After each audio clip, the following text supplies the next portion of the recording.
Hi, I'm Malinta, and this is the showcase of the Epidata Reviews framework for spatiotemporal data collection and integration. A spatiotemporal data instance is collected across both space and time.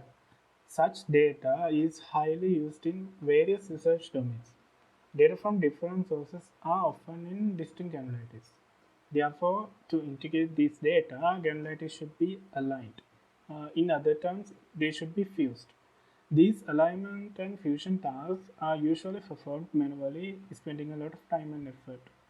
So our motivation is to encourage the adoption of spatiotemporal data in research by addressing the challenges associated with spatiotemporal data and developing a solution to it. We have decomposed the integration problem into three components as a collection, persistent, and integration. Therefore, these steps can be represented as a pipeline. So we bring in the data fusion pipeline concepts as a solution. So a data fusion pipeline would collect data from multiple data sources and persist them, whereas the integration component will be integrating them. So to accommodate this requirement, we have developed the Data Fusion pipeline. The first two components are an integration of existing technologies, whereas the third component is the main focus of our research. In the third component, we perform two tasks. First, we represent the spatiotemporal data, and then we integrate the represented data. As you can see, we have developed a data model to represent the spatiotemporal data. Each data point is represented using two special attributes called spatial granule and temporal granule. These attributes or granules map to an element of partitions of space and time respectively. A partition is termed as a granularity.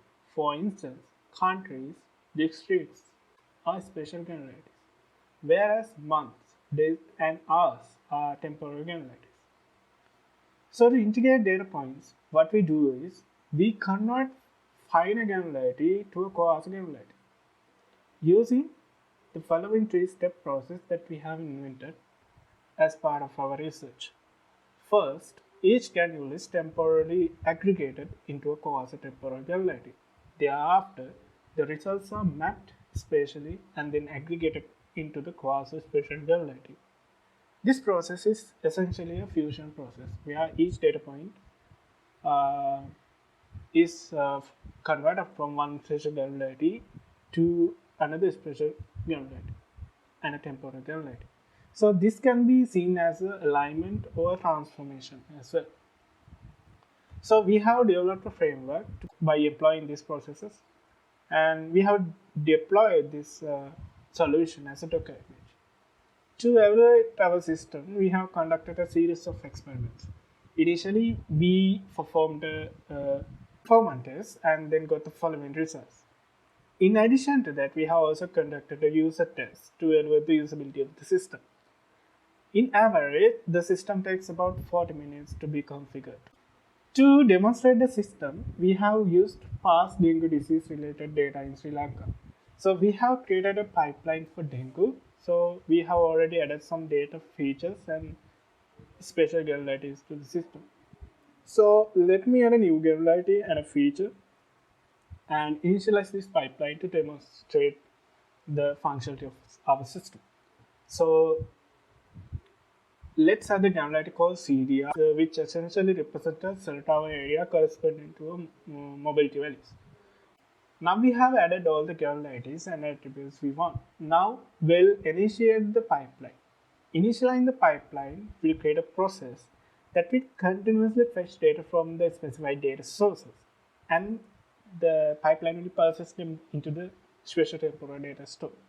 Then the persistent data will be fetched by the data fusion component. Data fusion component represents this data using the data model that I have described.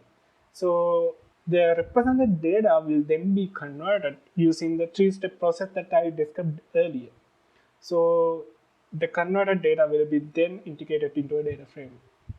So as you can see, we have the data frame and users can directly download this data frame and continue their research.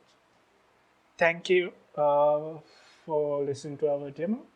And please visit the indicated repository for more detailed information, and you can view the full demonstration of our system with a detailed explanation there.